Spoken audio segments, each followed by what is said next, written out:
Hola, ¿qué tal, chatos? El día de hoy vamos a ver un tema súper padre que créanme que para mí de ginecología obstetricia constituye uno de los principales temas que creo que es pilar para sabernos todos para el examen nacional. Definitivamente este tema y diabetes gestacional podría decirles sin duda que forman parte de mi top 3 de temas favoritos de ginecología obstetricia.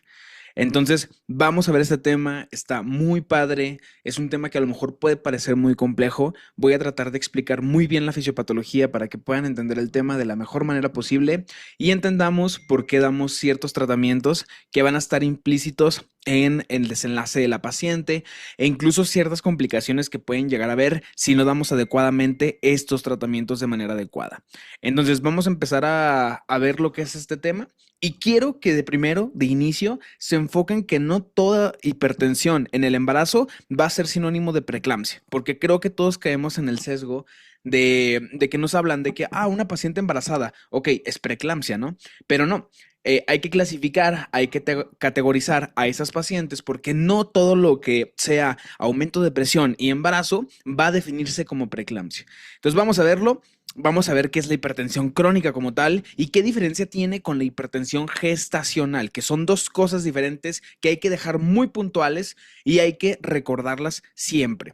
Entonces, empezando con lo que es la definición, vamos a tener varios espectros de esta enfermedad, desde una hipertensión crónica, una hipertensión gestacional, una preeclampsia que se divide que si tiene datos de severidad o una que no tiene datos de severidad o también conocida como leve, un síndrome de HELP o una eclampsia. Entonces, dentro del espectro de todas las enfermedades hipertensivas del embarazo, tenemos todas estas. Si se fijan, es una gran gama y se puede decir que la primera, que es hipertensión crónica, no pertenece dentro de estas enfermedades hipertensivas, porque recuerden que la hipertensión crónica, pues ya sería una hipertensión que no tiene nada que ver con el embarazo, simplemente fue una persona que tenía hipertensión y pues se embarazó, ¿no?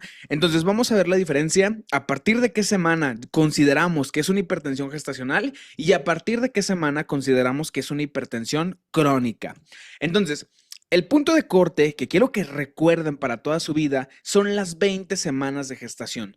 Toda hipertensión que aparezca después de las 20 semanas de gestación va a ser una hipertensión gestacional, que esta puede derivarse a ser una preeclampsia si tiene proteinuria o si tiene un criterio de severidad, un síndrome de HELP o una eclampsia. ¿Qué quiero decir con esto y a qué quiero que recuerden con esto? Que si la paciente ya cumple con más de 20 semanas de gestación, siempre va a ser una hipertensión aledaña o acompañada a la gestación, ¿vale? Ahora, si la paciente tiene menos de 20 semanas de gestación, lo vamos a definir como una hipertensión crónica. ¿Qué quiere decir esto? Que la paciente por alguna razón ya era hipertensa desde antes del embarazo. Posiblemente pudiera ser que no estaba diagnosticada y nos dimos cuenta hasta el embarazo. Pero recuerden, la diferencia es menos de 20 semanas de gestación, porque si fuera el diagnóstico después de las 20 semanas de gestación, estaríamos hablando de una hipertensión de diferente tipo, en este caso gestacional. Algo que también quiero puntualizar aquí y que es muy importante es que hay una enfermedad en el primer trimestre del embarazo que generalmente ocasiona hemorragia del primer trimestre que puede cursar con hipertensión dentro del embarazo y que no necesariamente se trata de una hipertensión crónica, ¿vale? Esta enfermedad a la cual me estoy refiriendo que causa hemorragia del primer trimestre es enfermedad trofoblástica gestacional. Entonces, recuerden, si ustedes tienen una paciente embarazada de menos de 20 semanas de gestación y tiene hipertensión, pueden ser dos cosas, que tenga una hipertensión crónica, que va a ser lo más frecuente, o dos, que sea una hipertensión secundaria a una enfermedad trofoblástica gestacional. Evidentemente, recuerden que esta enfermedad pues es una enfermedad no viable, la cual va a terminar en un LUI o en una MEU, eso depende de ciertas características. Y siempre, pues evidentemente podemos clasificarlo si va a ser una mola completa o una mola incompleta. Eso ya lo veremos cuando veamos el tema de hemorragias de primer trimestre, que acuérdense que las tres enfermedades de hemorragia del primer trimestre van a ser abortos en primera, segunda va a ser embarazo ectópico y tercera, la menos frecuente, va a ser enfermedad trofoblástica gestacional. Que acuérdense, esta enfermedad puede cursar con hipertensión dentro del primer trimestre, ¿sale? Que sería antes de las 20 semanas de gestación. Entonces, importante recordarlo, puede ser un dato y pivote que les puede dar algún punto extra. Ahora vamos en cuanto a las diferencias que tiene ahora todas estas definiciones. La hipertensión gestacional se va a definir como una hipertensión que se presenta después de las 20 semanas de gestación, eso ya lo sabíamos, y que tiene ausencia de proteinuria. Eso en rojo quiero que lo recuerden muy bien, porque de tener proteínas en la orina ya va a dejar de ser una hipertensión gestacional. En este caso se convertiría en una preeclampsia, ¿vale? Además de esto, puede existir en el posparto, pero únicamente hasta las 12 semanas del puerperio. ¿Por qué? Porque si esta hipertensión rebasa las 12 semanas después del posparto, ya no se llamará hipertensión gestacional, sino que se llamará hipertensión crónica, ¿sale? Generalmente esta hipertensión gestacional es transitoria y simplemente sucede estos cambios debido a defectos en la placenta. Más adelante, cuando veamos la fisiopatología, voy a contarles más sobre este problema que sucede en la implantación de la placenta de manera anómala, ¿vale? Ahora vamos con lo que es la preeclampsia. La preeclampsia, a diferencia de la hipertensión gestacional, básicamente es lo mismo, pero esta sí cuenta con lo que es proteinuria. Cifras tensionales arriba de 140-90, proteinuria mayor a 30 miligramos en una recolección de orina de 24 horas, creatinina sérica elevada arriba de 30 miligramos sobre decilitro, y embarazo mayor a lo que sería 20 semanas de gestación. Evidentemente, si se fijan, es lo mismo. Ambas cumplen con lo de las 20 semanas de gestación y hasta las 12 semanas posparto. Y evidentemente también las dos cumplen con la hipertensión. La diferencia entonces está en que una va a tener proteinuria y otra no va a tener proteinuria, ¿vale? Esa es la diferencia más importante. Ahora, vamos con la preeclampsia con datos de severidad. Esta es lo mismo que la preeclampsia, que esta que acabamos de leer acá arribita, pero va a tener alguna condición que sea adversa, ¿vale? Por ejemplo, una crisis hipertensiva, que en el embarazo esto se define arriba de la presión arriba de 160-110 milímetros de mercurio, síntomas de compromiso de órgano blanco, que esto ya lo definiríamos como una emergencia hipertensiva, y pues evidentemente puede tener datos de vasospasmo, ¿no? Cefalea, visión borrosa, fosfenos, hipersensibilidad en el cuadrante superior derecho, vómito, papilodema, clonus, hipersensibilidad hepática, que sería lo mismo que este dolor en el cuadrante superior derecho, síndrome de HELP, lipoproteínas de baja densidad que se encontrarían en elevación. Y pues en general, datos de vasospasmo, ¿no? Su hipertransaminasemia, todo lo que constituye un síndrome de HELP. ¿Qué quiere decir? Que la hipertensión, que ya se define como preeclampsia con datos de severidad, nos está hablando que tiene una condición adversa y la cual ya es preocupante. De hecho, más adelante, cuando vayamos en el tratamiento, se van a dar cuenta que esta preeclampsia con datos de severidad, sí o sí, tenemos que hospitalizar a estos pacientes. Entonces, muy importante. Ahora vamos en cuanto a lo que sería eclampsia. Eclampsia sería una complicación de la preeclampsia, ¿sale? O podemos definirla como una preeclampsia más severa, ¿sale? La cual presenta síntomas neurológicos y la cual se caracteriza por una simple cosa, que es convulsiones.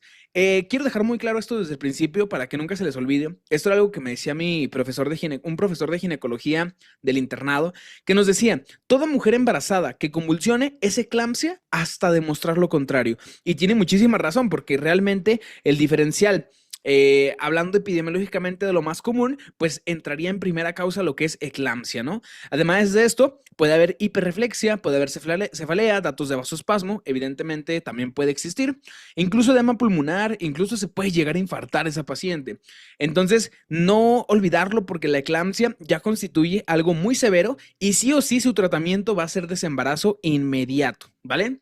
Ahorita vamos a verlo más adelante cuando ya veamos tratamiento de manera bien, para que vean la diferencia entre los tratamientos que vamos a utilizar en las diferentes jerarquías de cómo va evolucionando según su gravedad, ¿no? Si es una hipertensión gestacional, evidentemente no la voy a tratar igual que una preeclampsia con datos de severidad, ¿no? Ni que un síndrome de HELP, ni que una eclampsia, ¿no?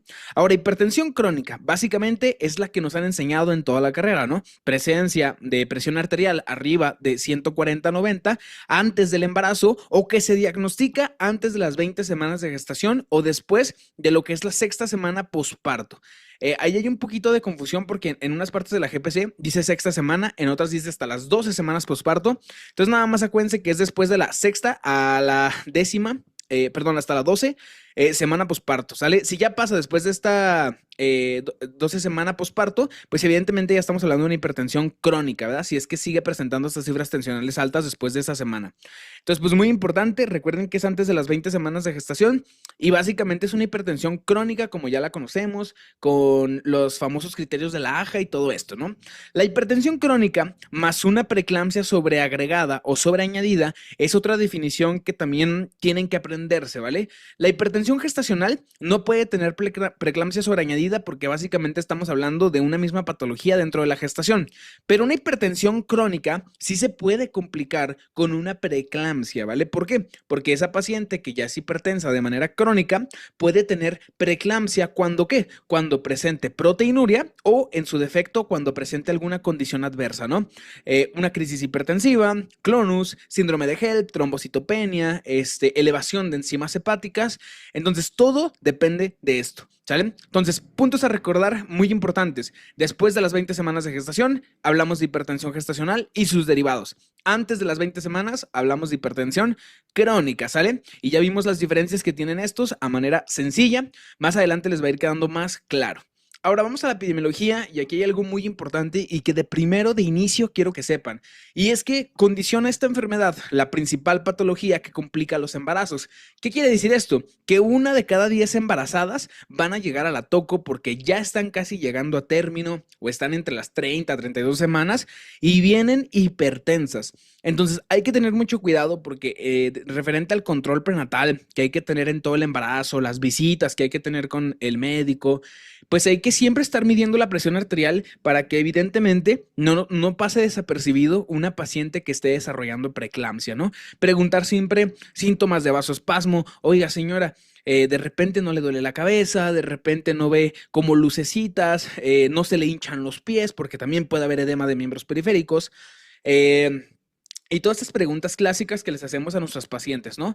Además de esto, se presentan el 15% de las embarazadas, ay, disculpen por los embarazados, y se asocia muy importantemente a restricción del crecimiento intrauterino y a parto pretérmino. De hecho, estas dos condiciones podríamos decirle que es lo que le da su importancia. Un bebé que tiene restricción del crecimiento intrauterino va a ser que en el momento en que nosotros diagnostiquemos eso, evidentemente el tratamiento va a ser sacar a ese niño de esa pancita, ¿no? Va a ser desembarazar a esa paciente.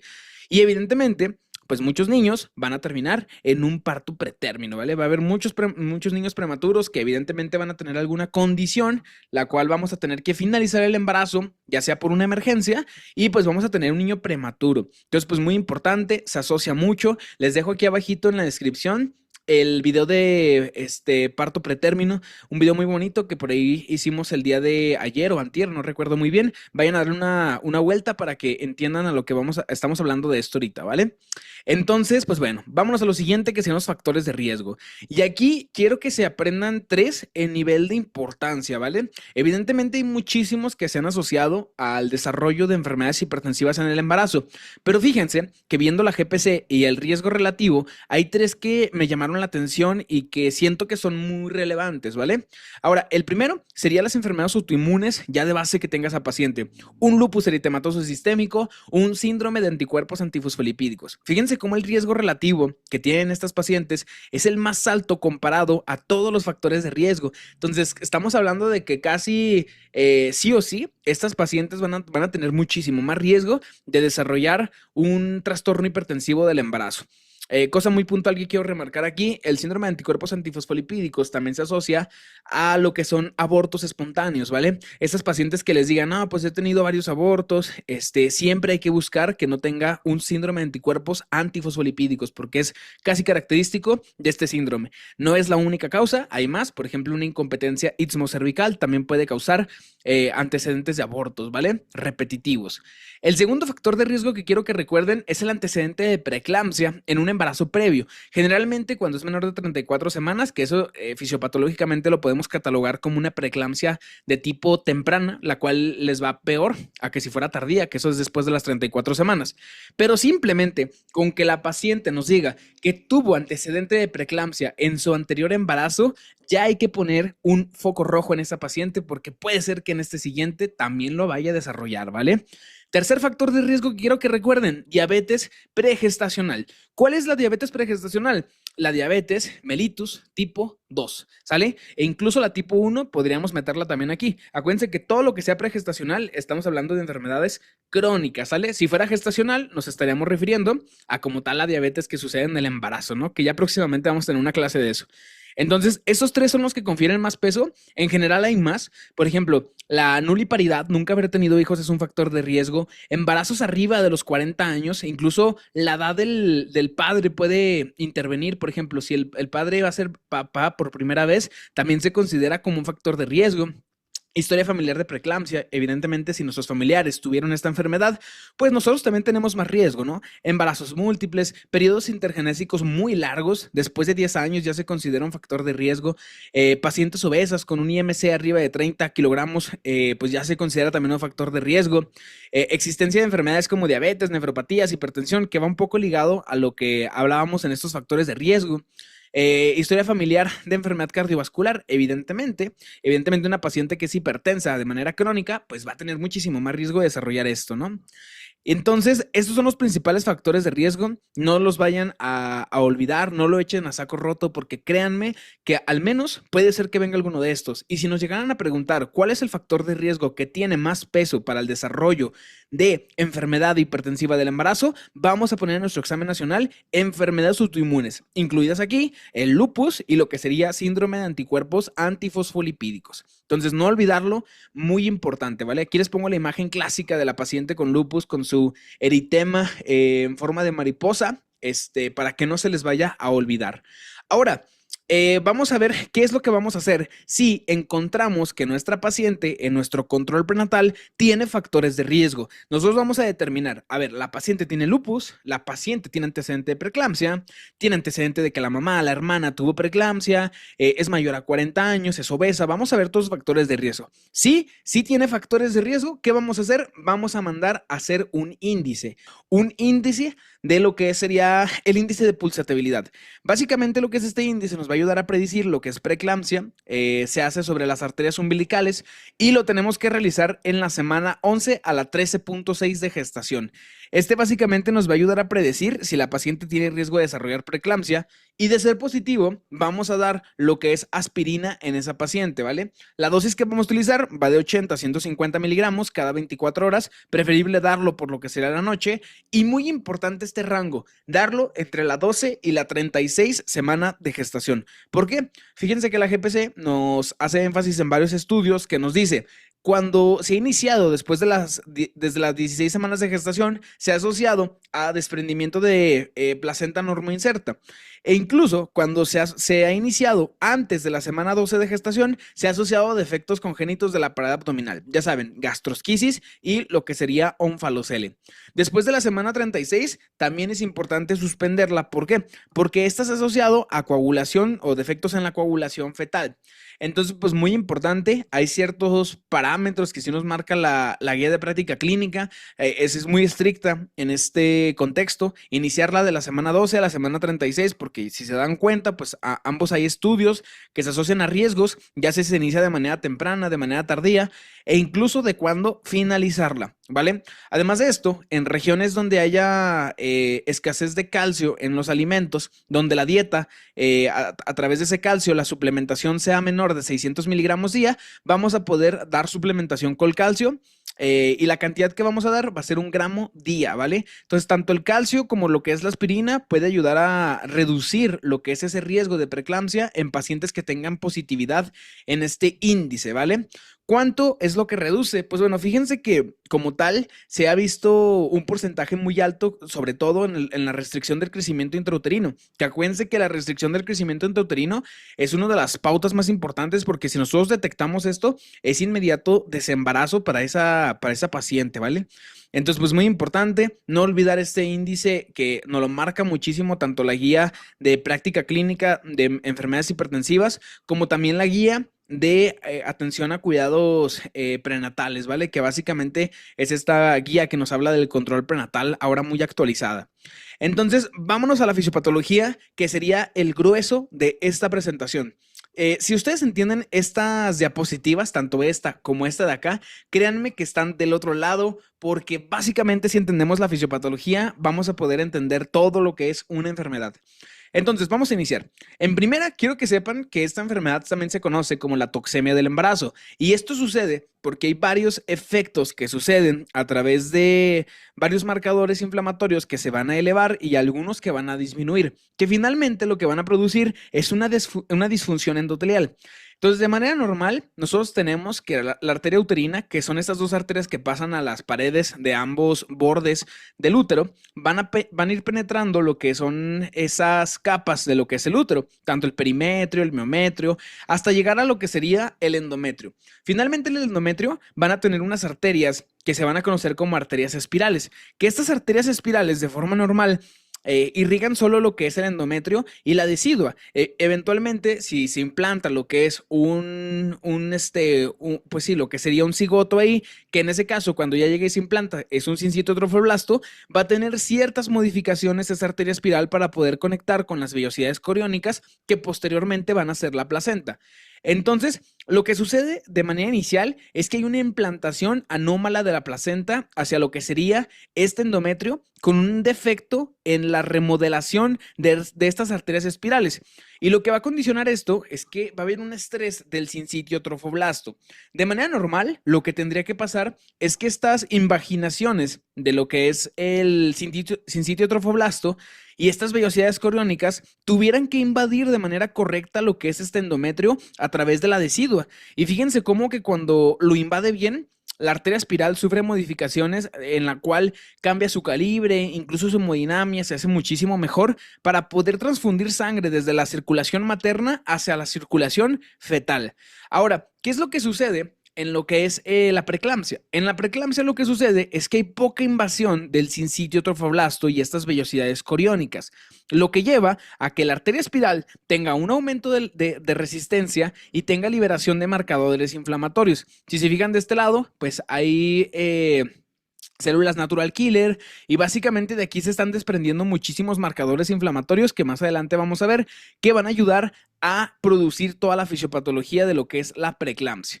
¿Esto a qué condiciona finalmente? A que no haya un adecuado remodelamiento de las arterias espirales, estas sigan teniendo una alta resistencia y esto provoque microinfartos en lo que va a ser la extensión de la placenta, que ahorita vamos a ver eso a más detalle de este lado.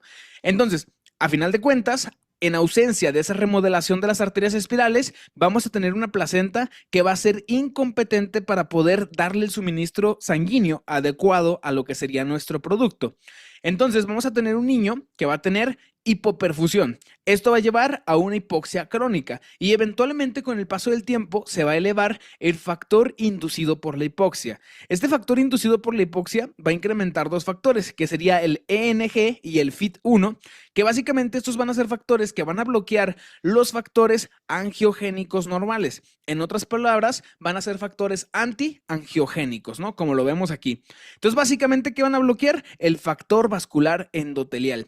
¿Qué va a pasar con esto? Pues que la placenta eventualmente se va a ir quedando con espacios muertos de circulación y que evidentemente esto va a ser desfavorecedor para lo que es nuestro feto, ¿no? Porque entre menos vasos sanguíneos tengamos que suplementen o que lleven sangre de la circulación materna a la circulación fetal, pues nuestro bebé va a quedar con menos suministro sanguíneo.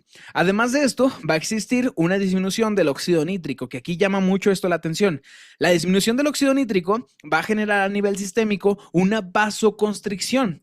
Entonces, esa vasoconstricción, porque hay disminución del óxido nítrico, va a elevar otros factores vasoactivos y ese factor vasoactivo que va a elevar va a ser la endotelina 1. Hay que recordar que siempre el óxido nítrico junto con lo que es la endotelina 1 tienen que estar en equilibrio. El óxido nítrico es el más potente vasodilatador, mientras que la endotelina 1 es el más potente vasoconstrictor. Si se dan cuenta de este lado, ahorita lo vamos a ver, el ET1, que es la endotelina 1, está elevado, mientras que el óxido nítrico está disminuido. Entonces eso va a favorecer a que tengamos una vasoconstricción sistémica alta, ¿vale? Además de esto, el factor inducido por la hipoxia pues va a disminuir algunos otros factores como lo que son interleucinas, factores como el factor tumoral alfa y evidentemente esto puede elevar lo que son algunos otros factores. Por ejemplo, la endotelina 1, que ya hablábamos de eso y que esto va a producir una vasoconstricción sistémica que eventualmente nos va a llevar a disfunción endotelial. Y además de esto, va a estar elevado el tromboxano A2. Entonces, si el tromboxano A2 está elevado, ¿qué quiere decir? Que la vía del ácido araquidónico está funcionando de manera muy importantemente, o sea, demasiado. Entonces, esta vía del ácido araquidónico, a través de las ciclooxigenasas, pues, ¿qué van a terminar formando? Prostaglandinas, leucotrienos y tromboxano A2. El tromboxano A2, acuérdense que su principal función es que recluta plaquetas para generar agregación plaquetaria. Entonces, esa agregación plaquetaria puede formar microcoágulos que pueden ir a infartar ciertas zonas de la placenta. Entonces, hagan de cuenta que en estas zonas que se conocen como cotiledones va a haber áreas muertas, y esas áreas muertas que van a estar entre estos espacios van a producir que tengamos una placenta insuficiente. Si se fijan, aquí tenemos un cotiledón que está funcionando bien, acá tenemos otro que funciona bien, pero aquí tenemos espacios vacíos que no funcionan. Entonces, esto puede generar una insuficiencia placentaria, y evidentemente esto desfavorecer a nuestro feto para que se pueda desarrollar porque no tiene un adecuado aporte sanguíneo. Evidentemente, si no tiene un adecuado aporte sanguíneo, pues ese niño va a sufrir de una restricción de crecimiento intrauterino. Entonces, ¿por qué usamos la aspirina? La aspirina la utilizamos y por eso la damos cuando tenemos este índice de pulsatividad positivo.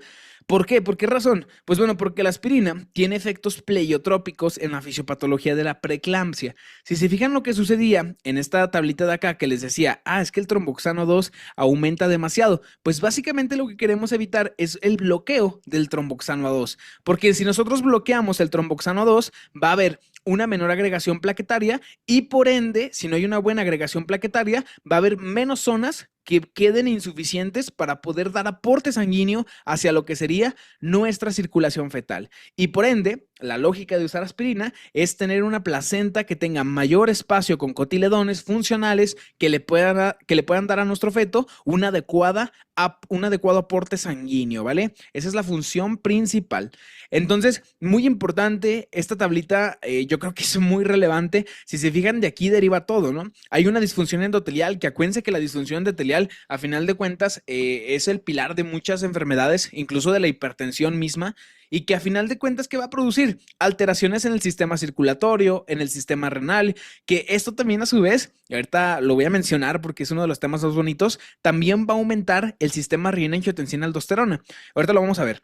Entonces, si se fijan, la disfunción endotelial va a llevar a todo, ¿vale? Eventualmente esto va a llevar a hipertensión y a proteinuria, va a haber disfunción cerebral y esto va a llevar a eclampsia, la disfunción hepática y esto va a llevar a HELP. Entonces, pues básicamente aquí están todas las manifestaciones de la preeclampsia explicadas con esta sola imagen. Ahora, vamos en cuanto a lo que sería otra vía de la fisiopatología que también podemos utilizar. Ya vimos que hay insuficiencia placentaria por esto de la muerte de esos espacios funcionales de los cotiledones que no están formándose, ¿vale? Y que están sufriendo de trombosis, ¿vale? Ahora, además de esto, esta insuficiencia placentaria, como ya bien les había mencionado, va a producir hipoxia. Esta hipoxia, ¿qué va a pasar? Pues que el riñón va a poder activar su sistema renina-angiotensina-aldosterona. Y si bien recordarán, el sistema renina-angiotensina-aldosterona tiene dos funciones principales: regulación hidroelectrolítica y aumento de lo que sería la aldosterona. La aldosterona, al elevarse, va a ir al túbulo colector y va a activar al receptor de mineralocorticoides. Y lo que va a producir es que va a reabsorber más sodio y con ello más agua, y va a tirar lo que es potasio. Entonces, si reabsorbemos más agua y más sodio, ¿qué va a pasar? Que va a haber mucho líquido dentro de esos vasos sanguíneos. Eventualmente todo ese líquido que está dentro de los vasos sanguíneos y vasos muy apretados, porque acuérdense que había una vasoconstricción sistémica porque había mucha endotelina 1 y poco óxido nítrico, ¿qué va a suceder? Pues que va a haber mucha presión hidrostática y por ende todo ese flujo que está dentro de esos vasos sanguíneos se va a empezar a filtrar. Entonces, todo ese plasma que se encuentra dentro va a empezar a filtrarse, y es una de las características más importantes, porque acuérdense que tenemos edema de miembros periféricos en esa paciente con preeclampsia, ¿vale? De hecho, por eso se presenta. Además de esto, también se ha asociado a que hay mayor sensibilidad a la angiotensina 2, que acuérdense que la angiotensina 2 pues también es un vasoconstrictor potente. Evidentemente, el más potente es la endotelina 1, después podríamos poner a la angiotensina 2. Y eventualmente Todo esto que acabo de explicar va a terminar en una toxemia sistémica y la disfunción endotelial. Entonces, ¿cómo es que esto, que primeramente afecta a la placenta, cómo termina afectando hasta al cerebro? ¿Vale? Pues bueno, esto me lo explicó alguna vez un ginecólogo que me dio clases, el maestro Rafael, gran maestro de la universidad donde yo estudié, nos dio obstetricia y me acuerdo muy bien que nos decía, cuando la placenta empieza a fallar y hay disfunción de esta placenta con insuficiencia placentaria, se va a desencadenar toda esta toxemia, pero eventualmente el primer sistema que va a fallar va a ser el sistema circulatorio, ¿no? ¿Qué pasaba? Endotelina 1 súper elevado, óxido nítrico súper bajo, vasoconstricción sistémica muy densa en todo el organismo y disfunción endotelial. Entonces, ese es el primer paso. Segundo, ¿qué va a pasar? Los riñones, a través de esta hipoxia y esta vasoconstricción, van a intentar activar el sistema de renina-angiotensina-aldosterona, va a haber mucha circulación y los vasos van a estar muy apretados. Por ende, va a haber filtración de lo que va a ser las proteínas. Por ende, vamos a tener proteinuria, ¿sale? Ese es el primer cambio que vamos a tener. Si les llegan a preguntar, ¿cuál sería el cambio histológico más importante que se desarrolla en el riñón? Es una glomérulo-endotelitis, ¿vale? Esto casi es clásico para que no se les olvide. Acuérdense que lo que afecta a la preeclampsia en la fisiopatología es el endotelio, ¿vale? Acuérdense, esa disfunción endotelial que ya habíamos mencionado. Ahora, si no corrige lo que es el riñón y continúa esa proteinuria, ese aumento de volemia y esa vasoconstricción sistémica, ¿qué va a pasar? Que el hígado va a empezar a disfuncionar. Y aquí es cuando tenemos nuestro síndrome de HELP.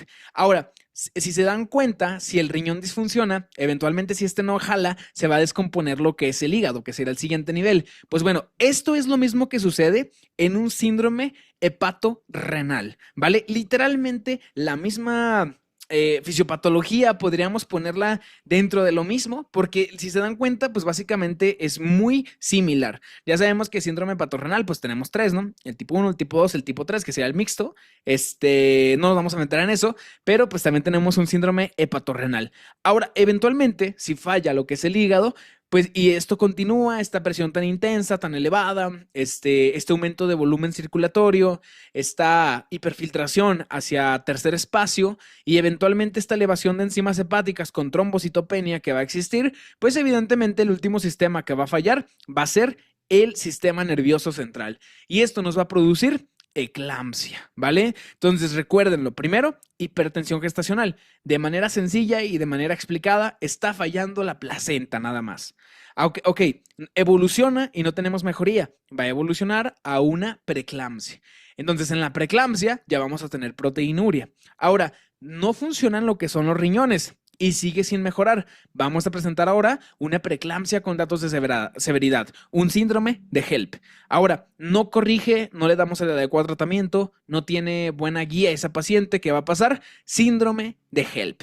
Y eventualmente, si esa mujer convulsiona, puede tener muchísimos efectos adversos, desde cefalea hasta una hemorragia intraparenquimatosa, y esa paciente se murió. Entonces, muy importante entender la fisiopatología, porque si entendemos todo esto, cómo funciona, pues evidentemente vamos a entender por qué es tan grave esta enfermedad y por qué tenemos que dar tratamiento de manera urgente siempre que se presente una enfermedad severa de estas, ¿no?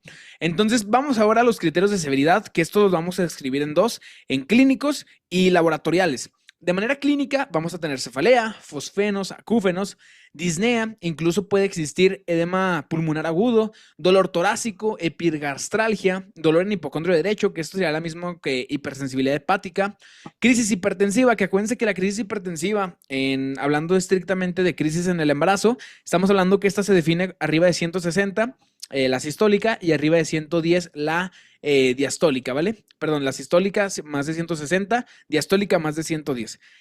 Hay que recordar que solo se ocupa una cifra de estas para poder diagnosticar crisis hipertensiva y tienen que ser, al igual que la definición de hipertensión gestacional y preeclampsia, tienen que ser 2 tomas. La diferencia está en que en crisis hipertensiva no nos vamos a explorar tanto para la toma de esas 2 tomas, ¿vale?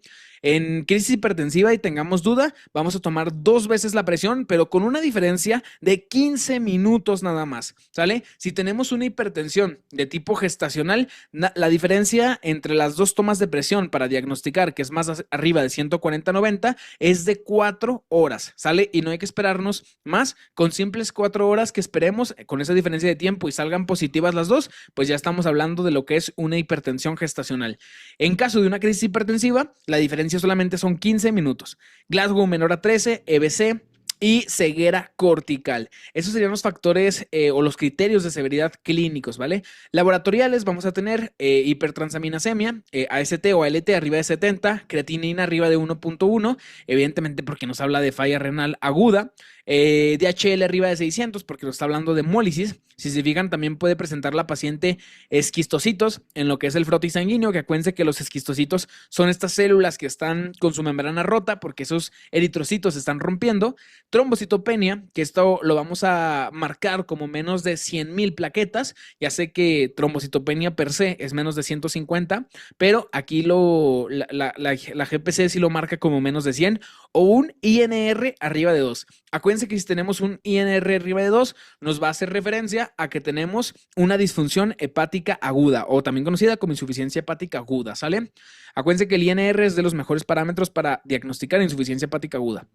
Y bueno, si se dan cuenta, solo uno para definir preeclampsia severa. ¿Qué quiere decir? Que si esa mujer ya tiene cefalea o tiene fosfenos o tiene acúfenos, pues literalmente ya nos vamos a ir directos a que es una preeclampsia severa.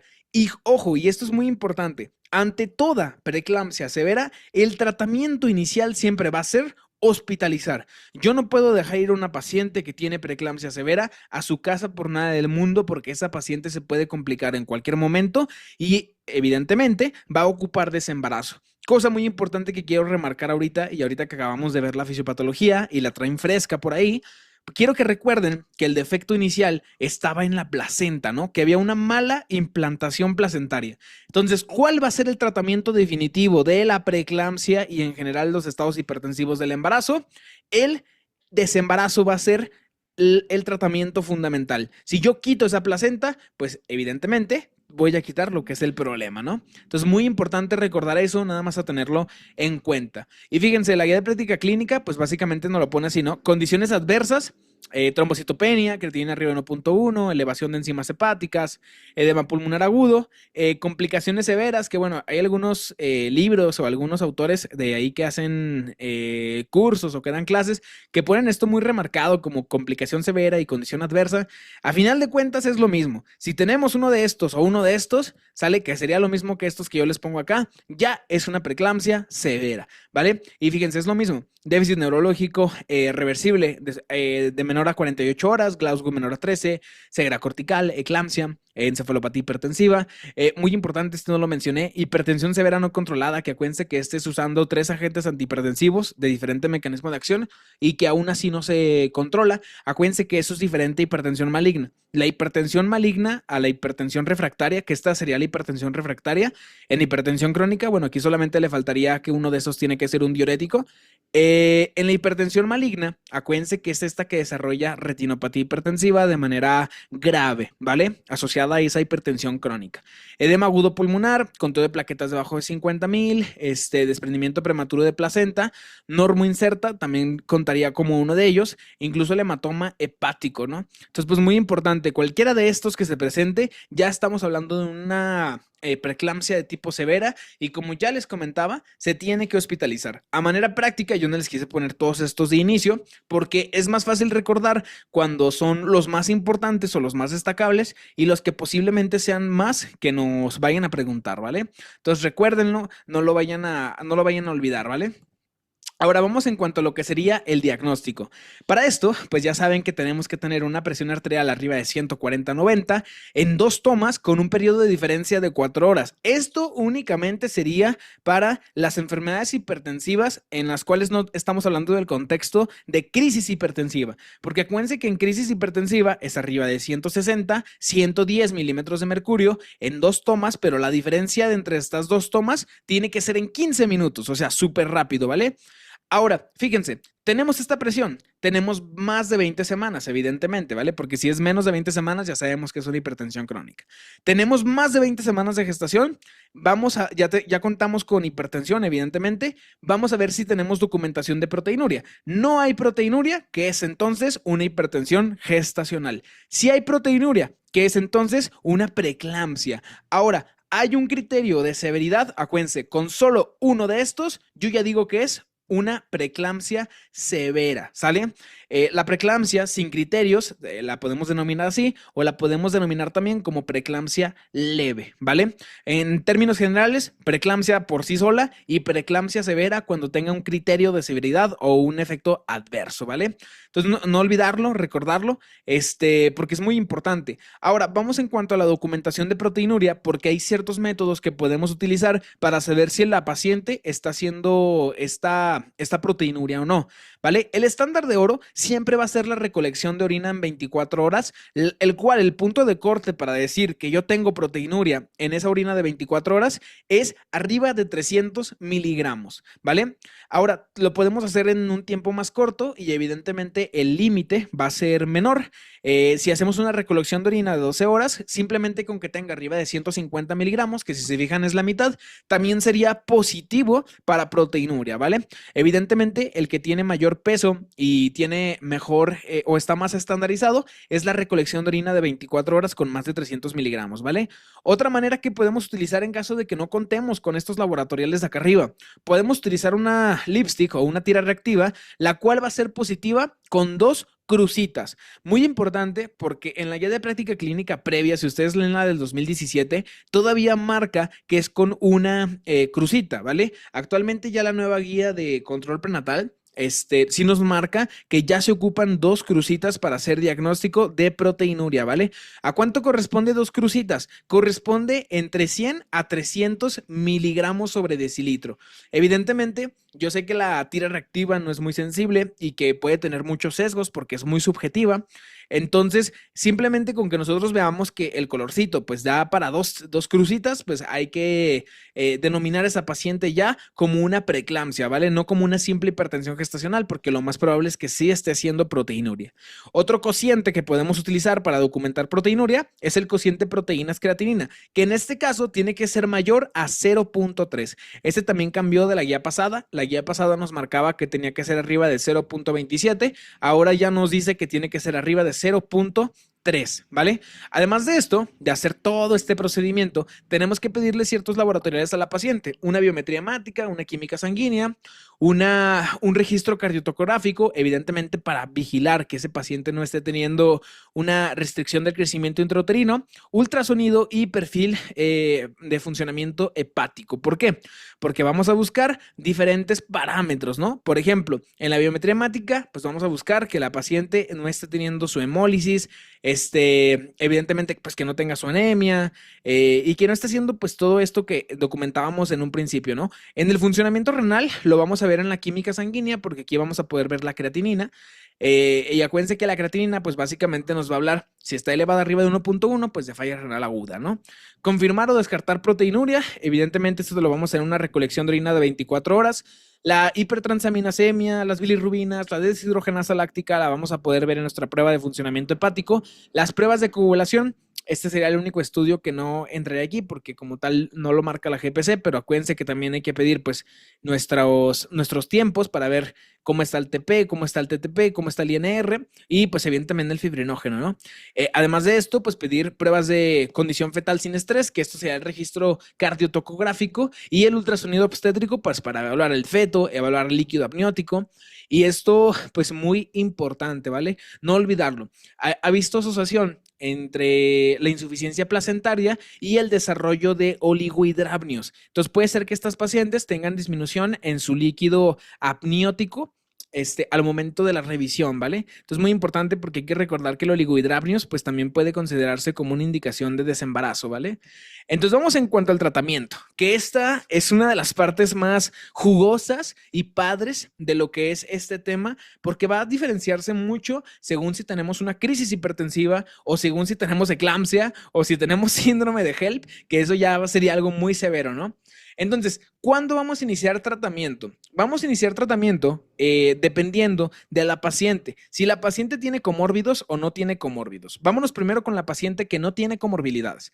Si la paciente no tiene comorbilidades, vamos a tener que iniciar tratamiento cuando la presión supere los 155 en la sistólica y el 105 en la diastólica. Ahora, en un paciente con comorbilidades, vamos a iniciar lo que es tratamiento con una presión arterial arriba de 139 y una diastólica arriba de 89 milímetros de mercurio. Si se fijan en la paciente que tiene comorbilidades, por ejemplo, que es diabética, que tiene dislipidemia, que tiene muchas enfermedades, vamos a iniciarlo de manera temprana porque evidentemente no queremos que desarrolle hasta una eclampsia, ¿no? Entonces tenemos que ser un poco más estrictos, un poco más agresivos con lo que queremos lograr en esa paciente, ¿vale?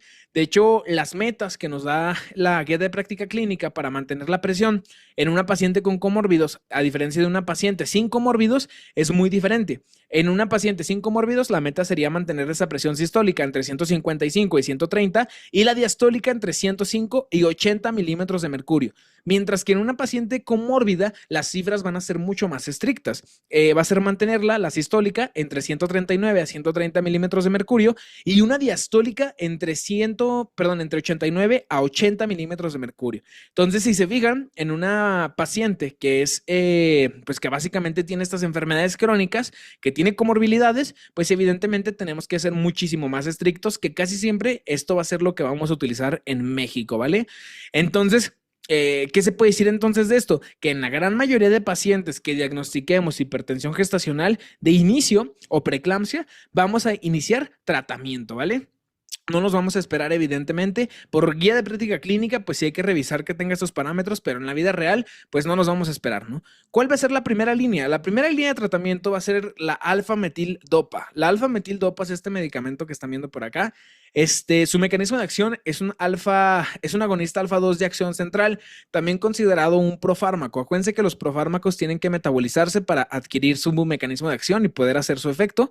Y fíjense que su efecto adverso es la somnolencia y alteraciones del sueño. Y yo justamente cuando estaba revisando esta guía no lo entendía por qué hasta que vi su mecanismo de acción. Si se fijan, dice que es de acción central. Entonces, afecta ciertos puntos o ciertos checkpoints a nivel central que pueden deprimirlo y por ende, pues producir lo que es somnolencia y alteraciones del sueño, ¿no? Entonces no se les vaya a olvidar, cosa por ahí importante. Ahora, la segunda línea de tratamiento vamos a tener dos muy importantes, el nifedipino y la hidralazina. Por vía oral, el de elección va a ser el nifedipino, por vía intravenosa va a ser la hidralazina. ¿Por qué los pongo los dos como segunda línea? Pues bueno, porque fíjense que revisando la GPC marca tanto el nifedipino como la hidralazina como de segunda línea. Y yo de inicio me quedaba, ok, si me llegan a preguntar cuál es de segunda línea, pues con cuál me quedaría, ¿no? Pues los dos los menciona la GPC, ¿no? Pues bueno, fíjense que va a depender mucho del contexto de la pregunta, porque si nos está hablando de una paciente que yo ocupo un tratamiento IV, como por ejemplo en una crisis hipertensiva, pues vamos a utilizar la hidralazina. Pero si es una paciente que todavía está en cifras relativamente controlada, que todavía podemos dar un tratamiento vía oral, pues vamos a usar lo que es el nifedipino, ¿vale? Entonces, pues muy importante no olvidarlo. Una paciente con preeclampsia sin datos de severidad, podemos tratarla de manera ambulatoria, con revisión cada 2 semanas. Evidentemente, en cada revisión, pues hay que estar midiendo la presión arterial, que la paciente se encuentre en metas, y evidentemente estar buscando esas condiciones adversas que veíamos acá, para que evidentemente en cuanto las detectemos, saber que es una preeclampsia ya con criterios de severidad y evidentemente esa paciente tratarla como tal y hospitalizarla. Y con esto quiero que se les quede muy importante y que ya vengo diciendo desde un principio, la preeclampsia con criterios de severidad se tiene que hospitalizar. Un síndrome de HELP también se hospitaliza de manera inmediata. Una eclampsia también se hospitaliza de manera inmediata, ¿vale? Entonces, muy importante. No olvidarlo, no echen a saco roto todo esto que digo. Créanme que es muy importante la diferencia entre cómo tratas una hipertensión gestacional, podríamos decir que básica, a una hipertensión que ya se considera un síndrome de HELP o una eclampsia, ¿no? Que estamos hablando de algo muy grave, ¿no? Y algo importantísimo, una paciente que tiene una hipertensión gestacional se mantiene en control y todo va con un desenlace adecuado, va a tener una resolución del embarazo que puede ser por vía vaginal sin ningún problema. El desembarazo se debe programar a las 38 semanas de gestación y se puede dar inducto conducción para finalizar ese embarazo a las 38 semanas si todo en el proceso del embarazo va bien, ¿sale? Evidentemente, si esa paciente se complica con una preeclampsia severa, si se complica con un HELP y amerita desembarazo urgente, pues hay que desembarazar a esa paciente, ¿vale? Entonces, pues muy importante, recuerden que si se mantiene todo ok, puede ser por vía vaginal a las 38 semanas y no pasar nada, ¿no? Sería un bebé totalmente normal a término. Entonces, muy importante. Fíjense, esta tablita, la única razón por la que lo puse fue para ver las cifras o las dosis de los medicamentos. La alfa-metildopa entre 250 y 500 miligramos vía oral. El nifedipino entre 20 a 60. Eso es muy importante. El nifedipino también lo pueden utilizar como un tocolítico. De hecho, en la clase de parto pretérmino ahí lo menciono mucho.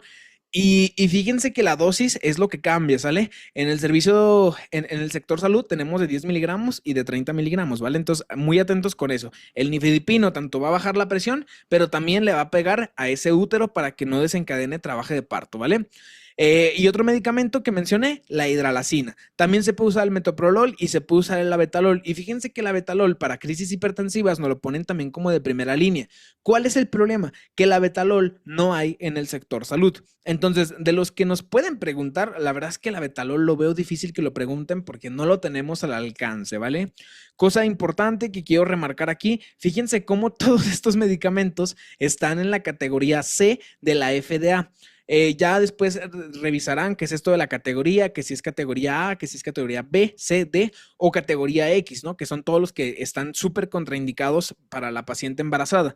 Entonces, todos los fármacos antihipertensivos que podemos dar son categoría C, y pues es importante mencionarlo, ¿no?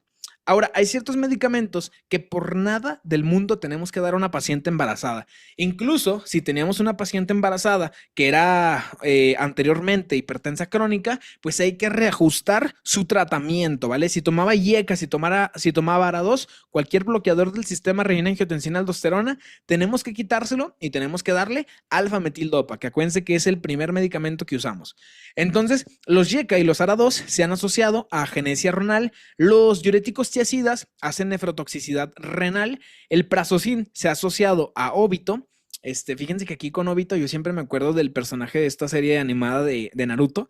Desde que lo leí en la facultad, siempre me acordaba de esto, ¿no? El atenolol, riesgo de óbito y riesgo de lo que sería restricción del crecimiento intrauterino.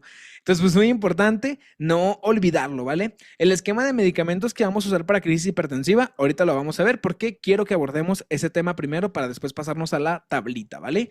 Entonces, vamos con la preeclampsia severa. En el caso de la preeclampsia severa, vamos a tener bastantes escenarios, pero el que más quiero que recuerden es cuando la paciente va a presentar una crisis hipertensiva.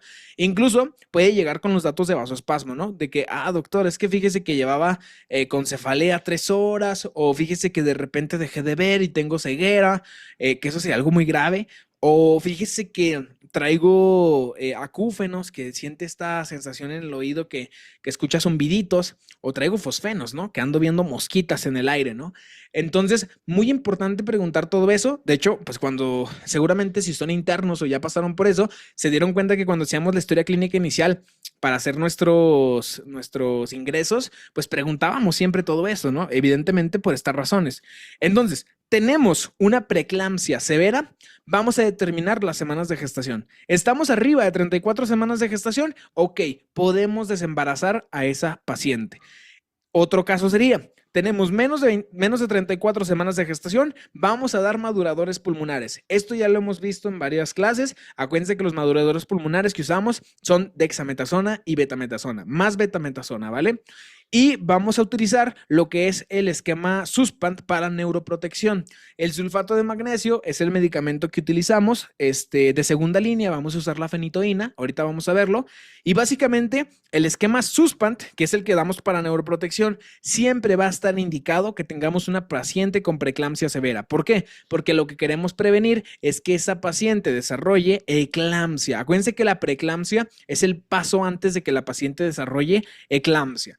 Entonces, el esquema Suspant con sulfato de magnesio va a tener o va a constituirse de dos puntos. El primero va a ser un bolo que vamos a diluir en 100 mililitros de solución fisiológica al 0.9%. Ese bolo van a ser 4 a 6 gramos intravenosos que vamos a pasar en 5 minutos y posterior a este vamos a dejar medicamento de 1 gramo intravenoso por hora y lo vamos a diluir en 900 mililitros. Esto quiere decir entonces que vamos a tardar 9 horas en pasar todo lo que sería esa solución, ¿vale? Entonces, si se dan cuenta, lo que vamos a pasar va a ser una solución completa de 1 litro, ¿no? En los primeros 100 mililitros vamos a pasar 4 a 6 gramos de sulfato de magnesio en 5 minutos y después vamos a pasar en 900 mililitros 1 gramo por cada 100 mililitros, ¿vale? Porque vamos a pasar 1 gramo intravenoso por hora, ¿vale? Entonces, pues muy importante, no olvidarlo, muy importante para que no se les vaya a confundir esto. Acuérdense de algo muy importante, el sulfato de magnesio puede ser tóxico. ¿Qué es lo que sucede? Pues bueno, generalmente el sulfato de magnesio puede producir abolición puede producir hiperreflexia del reflejo rotuliano, puede elevar lo que es la frecuencia respiratoria e incluso llevar a un paro cardiorrespiratorio. Entonces, muy importante estar vigilando sobre todo el reflejo rotuliano de que no esté hiperexcitable o hiperrefléctico, porque en el momento en que nosotros estemos viendo eso, hay que darle el antídoto. El antídoto va a ser el gluconato de calcio. Entonces acuérdense, el antídoto del sulfato de magnesio que usamos cuando la paciente se está intoxicando con este medicamento es el gluconato de calcio. Acuérdense que el sulfato de magnesio se utiliza para muchísimas cosas, por ejemplo, en algunas arritmias, como por ejemplo la torsada de Pointes, que es una taquiarritmia polimórfica, podemos usarlo como medicamento de elección, ¿no? E incluso en asma podemos utilizarlo para el control de crisis. Entonces, pues muy importante, para que no se les vaya a olvidar. Vamos a ver entonces cuando tenemos una crisis hipertensiva. En dado caso que tengamos una crisis, ya dijimos que esta se define con una presión sistólica arriba de 160, más una diastólica, ahí disculpen el error que puse aquí, arriba de 110 milímetros de mercurio, ¿vale? Acuérdense, arriba de 160, arriba de 110 milímetros de mercurio. Deben ser 2 tomas con una diferencia de tiempo de 15 minutos.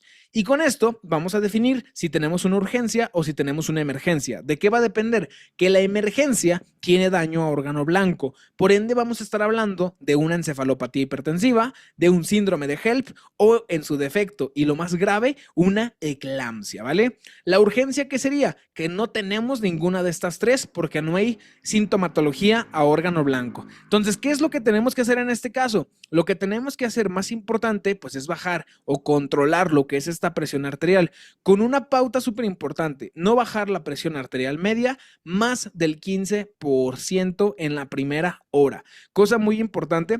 Si se dan cuenta, en los esquemas de crisis hipertensiva en pacientes no embarazados, tenemos también este abordaje muy, muy similar, ¿no? Si es una crisis hipertensiva de tipo emergencia, el límite que nos deja para bajar la presión arterial es 20 al 25% en lo que es la primera hora, ¿no? En la urgencia hipertensiva sí tenemos muchísimo más tiempo, nos la podemos llevar más tranqui, el tratamiento puede ser bioral, pero en la emergencia sí nos marcan las guías que tienen que ser dentro de lo que es esa primera hora, el 20 al 25%, e incluso el tratamiento tiene que ser IV. Lo mismo que pasaba allá, tiene que pasar acá, solo que con ciertas diferencias. Acá el límite es 15% en la primera hora y también los medicamentos cambian brutalmente, ¿no?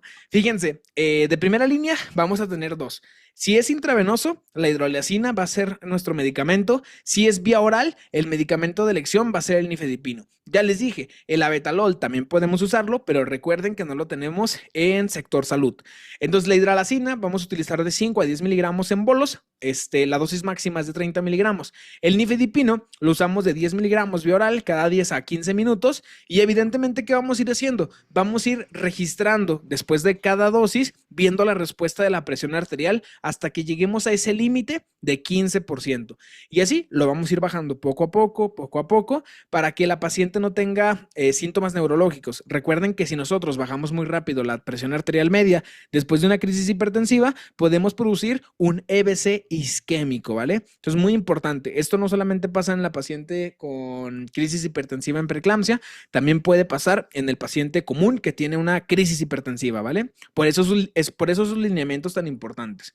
Ahora, fíjense acá a este lado. Si la paciente ya tiene eclampsia, vamos a dar terapia con sulfato de magnesio, oxigenación, su terapia antihipertensiva, evidentemente, monitoreo de la presión arterial, monitoreo de la frecuencia cardíaca fetal, pero evidentemente toda paciente con eclampsia, ¿en qué tiene que terminar? Con desembarazo. Tenemos que resolver ese embarazo rápido, ¿vale? Ahora vamos con síndrome de HELP. En el caso de síndrome de HELP, vamos a dar terapia con sulfato de magnesio, corticosteroides, que ahorita vamos a ver ese esquema de corticosteroides específico para HELP, terapia antihipertensiva, cuantificación de uresis, y aquí era lo que les decía, menos de 34 semanas, maduración pulmonar, betametasona o dexametasona, ¿vale?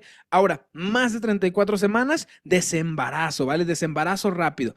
Y fíjense, una pauta que se me hizo muy interesante es que el sulfato de magnesio y el tratamiento antihipertensivo se tienen que continuar, ¿vale? A pesar de que ya desembarazamos a esa paciente, el sulfato de magnesio se continúa después de 24 horas, evidentemente para la neuroprotección, y el tratamiento antihipertensivo, pues vamos a ir viendo la presión arterial, cómo se va comportando, y vamos a ir pudiéndolo suspender conforme vaya evolucionando, ¿no? Evidentemente, todas estas pacientes que se complican, lo ideal sería que no estuvieran en la sala de tococirugía, lo ideal sería que ingresaran a una unidad de cuidados intensivos. Ya saben que los intensivistas tienen que ver embarazadas, ¿no? Entonces, pues bueno, muy importante con eso. Ahora, vámonos con el síndrome de HELP. Este síndrome, fíjense que yo lo aprendí cuando estaba en la facultad y me lo enseñó un gran doctor que para mí siempre ha sido como un segundo papá. El doctor Jiménez, si está viendo esta clase, gracias por todos esos conocimientos que me enseñó. Pero básicamente, ¿qué es lo que significa? HELP es el acrónimo de 3 cosas: hemólisis, elevación de enzimas hepáticas y disminución de plaquetas, ¿vale? Entonces, en la hemólisis, ¿cómo lo vamos a poder documentar? Con la elevación de la DHL arriba de 600, ¿vale? También, además de esto, vamos a poder tener esquistozoitos en un frotis de sangre periférico. La elevación de enzimas hepáticas la vamos a ver con la AST y la LT elevada arriba de 70, y la disminución de plaquetas, pues con una plaquetopenia debajo de 100, ¿vale? Entonces, debajo de 100,000, esa plaquetopenia. Además de esto, puede haber más cosas, ¿no? Ausencia de aptoglobina o incluso elevación de bilirrubina indirecta, que el punto de corte sería arriba de 1.2 miligramos sobre decilitro. Entonces, muy importante, simplemente con estos vamos a poder diagnosticar lo que es un síndrome de HELP. Y si se dan cuenta, tanto el síndrome de HELP como la eclampsia ocupan tratamiento inmediato. Ambos eventualmente pues van a terminar en el desembarazo, ¿no? Evidentemente, si tenemos un HELP de menos de 34 semanas, podemos darle la maduración pulmonar. Si ya es más grande de 34 semanas, pues ya hay que desembarazar a esa paciente.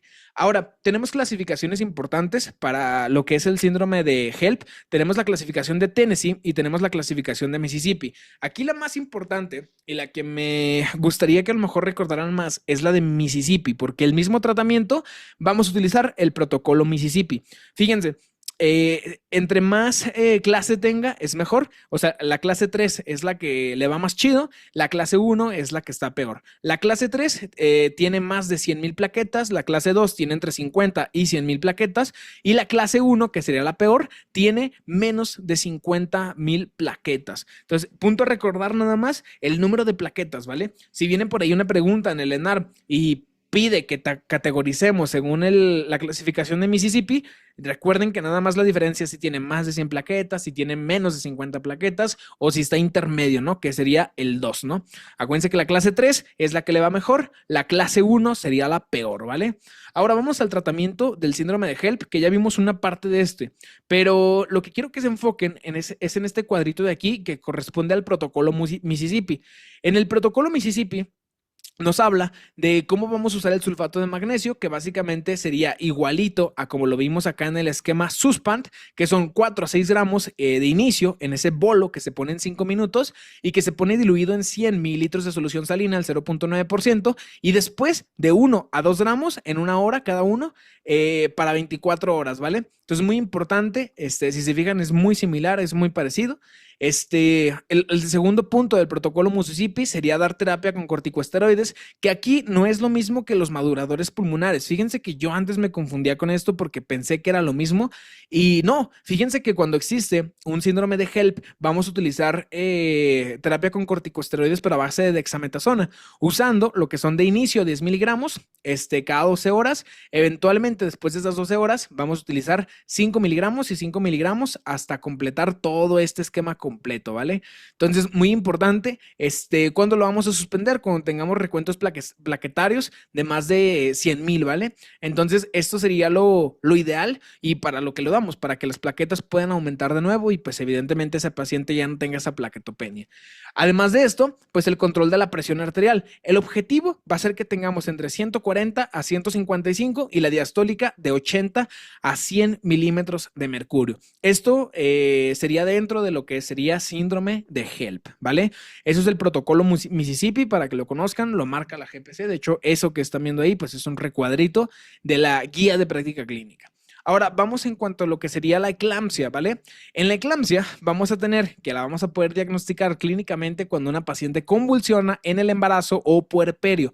Recuérdenlo, toda mujer que convulsiona embarazada es eclampsia hasta demostrar lo contrario. Sí o sí vamos a pensar eclampsia de inicio. ¿Qué es lo que vamos a hacer? Vamos a dar nuestro sulfato de magnesio de primera intención. Ok, no tenemos sulfato de magnesio en ese momento. ¿Qué vamos a hacer? Vamos a dar fenitoína como segunda opción. Y esto sí nos lo marca la guía de práctica clínica. ¿Cuál va a ser el tratamiento definitivo y en lo que van a terminar estas pacientes? Desembarazo de manera urgente, ¿vale? Vamos a tener que efectuar lo que es una cesárea, pues porque tenemos que hacerlo de manera urgente. Y pues evidentemente eso sería lo más importante en cuanto a eclampsia. Una cosa que quiero que se fijen también son las indicaciones de resolución del embarazo por vía abdominal. ¿Cuándo vamos a tener que hacer cesárea? Sí o sí. Fíjense, hay causas fetales, hay causas maternas. Quiero que se fijen en las causas fetales primero, ¿no?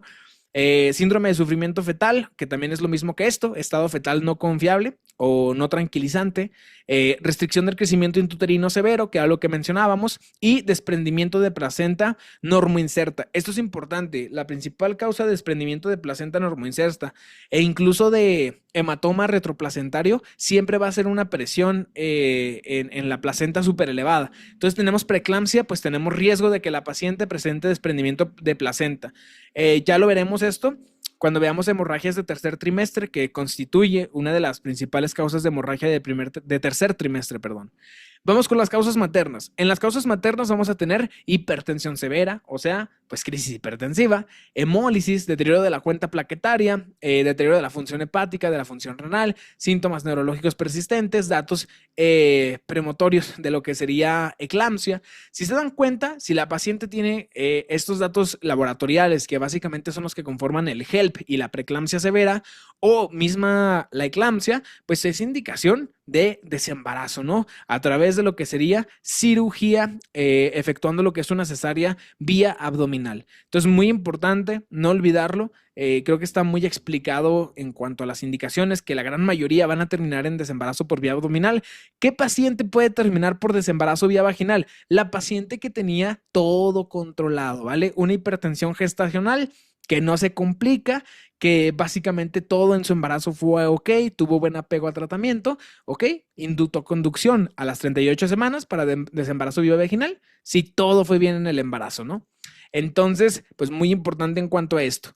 Esto sería todo por esta clase. Créanme que me encantó. La verdad siento que fue una de las clases más bonitas. Creo que abordamos muchísimas cosas en fisiopatología, que fue una de las cosas que más me puse a estudiar porque de verdad les quería dar una clase súper padre. Créanme que es un tema muy bonito y que les aseguro que en el ENARM nos va a venir alguna pregunta de estas. Entonces pónganse muy pilas para estudiar bien la guía de práctica clínica. Y espero que les estén gustando mucho las otras clases. Les dejo aquí abajo en la descripción la clase de parto pretérmino, que ahí estuve mencionando varias cosas de estas. Y pues cuídense muchísimo, espero que les esté yendo muy bien. Cualquier duda que tengan, déjenla en los comentarios. Por favor, si gustan, regálenme un like, regálenme por ahí un comentario y compartan esta clase con sus amigos. Los quiero mucho y cuídense bastante. Bye a todos.